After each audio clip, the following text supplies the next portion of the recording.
Broken key and lock? It's definitely a frustrating situation. But don't worry, I'll show you several effective methods to remove the broken key fragment.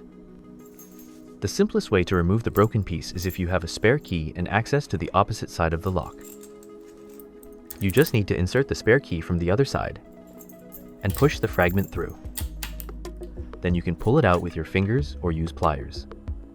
The same method works with a notched key as well. But first of all, make sure the lock is turned to the position where the key normally goes in. Otherwise, it will be impossible to take out the fragment. For a flat key, this means a horizontal position.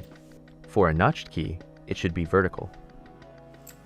Now let's move on to the methods when you don't have access to the back side of the lock. The best method that has worked for me with all locks is using coping saw blades. You can buy them at any nearby hardware store. If the very end of the blade has no teeth, snap it off. That part isn't useful. The important thing is the teeth running along the blade in one direction. They're what will grip the broken key fragment. This is the coping saw, the tool these blades are sold for. Just show the clerk the saw I'm using here in the video, and they'll instantly understand what you're asking for. The blades can also be larger, but they work just as well. The most important thing is to keep the teeth facing outward. You need to insert the blade at least 1 centimeter into the widest gap, then turn the blade so the teeth can grip the key and pull it out. Just be careful not to cut yourself. It's better to hold the blade with gloves, or at least wrap the part you are holding with a cloth. See how easily I was able to pull the key out with just a simple movement of the hand. The same works with a notched key, although it is more reluctant to come out. The next method may be more to your liking if you have a click pen with you, or a regular lighter, which you can also ask from smoking friends if you don't smoke yourself. All we need to do is take them apart. Inside such a pen there is always a spring, and if you remove the metal cover from the lighter, take off the wheel, then under the flint you will also find a spring. It is even thinner and works just as well. So, we need to straighten one end of the spring. For demonstration, and to show that this is also possible, I am doing it just with my fingers, without using any tools. But of course, it is more convenient to straighten it with pliers. You can also use the pen barrel to bend the tip of the spring slightly, since doing it with your fingers is quite difficult. In the end, you should get a tool like this, with a slightly bent tip. All we need to do is hook this end onto one of the grooves in the key and pull it out. To do this, slip the tip of the spring into one of the gaps between the broken key and the keyhole, and if necessary, twist the spring inside. When you feel that it is caught, pull it out. If it doesn't work the first time, try other gaps, push deeper, or bend the tip of the spring at a different angle. One way or another, this method worked for me with every lock I tested. With a notched key, hook it from underneath. The main task here is to catch the very first tooth. This is how it looks inside. By the way, for a notched key, bend the tip of the spring into a small hook shape. In the same way, I straightened one end of the spring from the lighter, but this time using long nose pliers.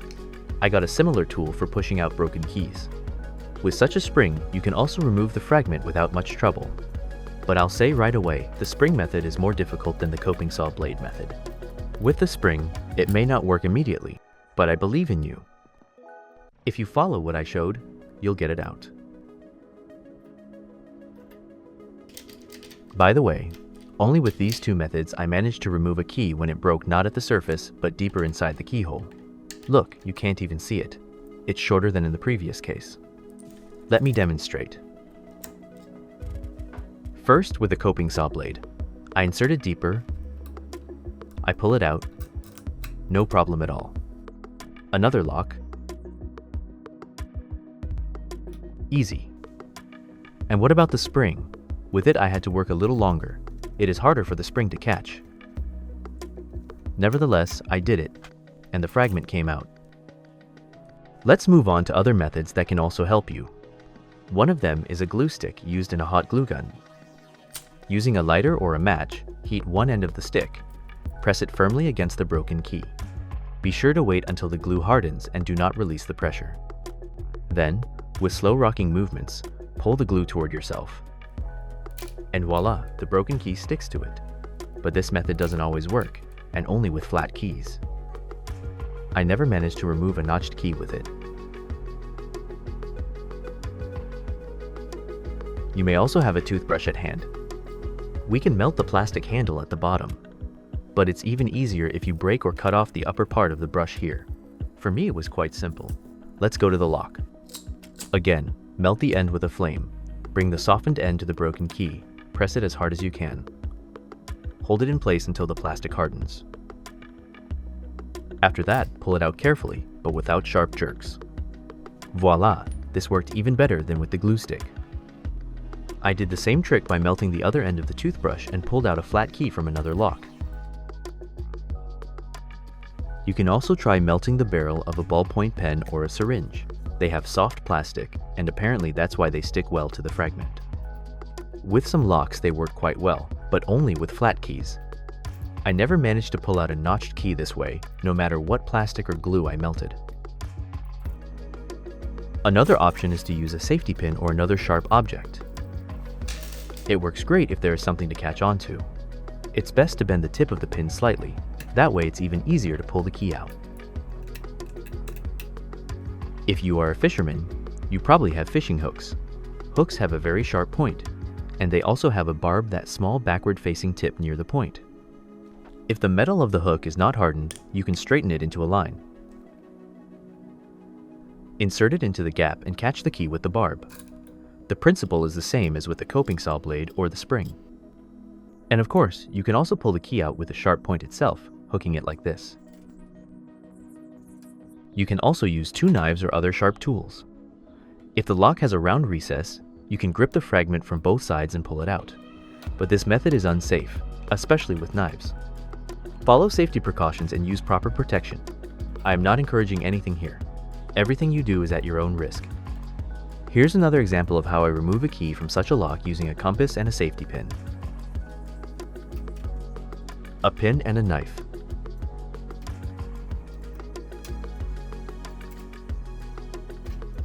Although I also managed to remove this key with just one safety pin, even though it was more difficult.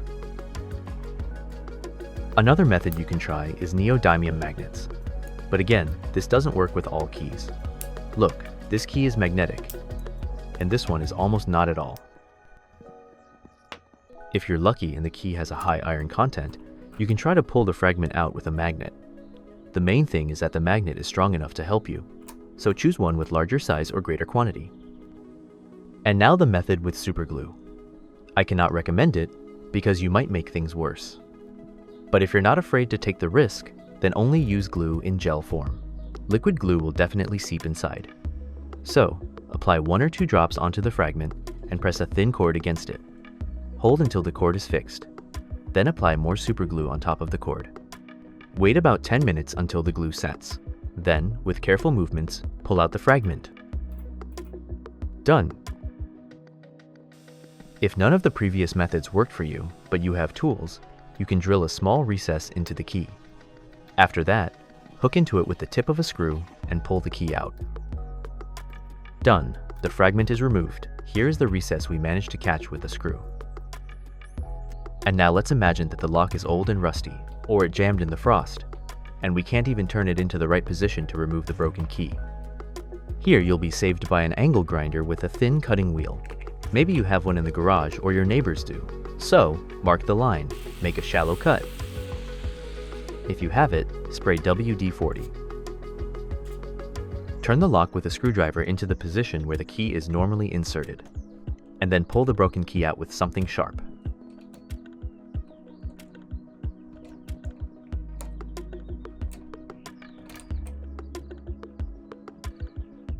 And now imagine someone inside left their key turned in the lock. You come home, insert your own key, but it won't turn because the other one is blocking it. Just click on the picture you see on the screen to find out what to do in this situation.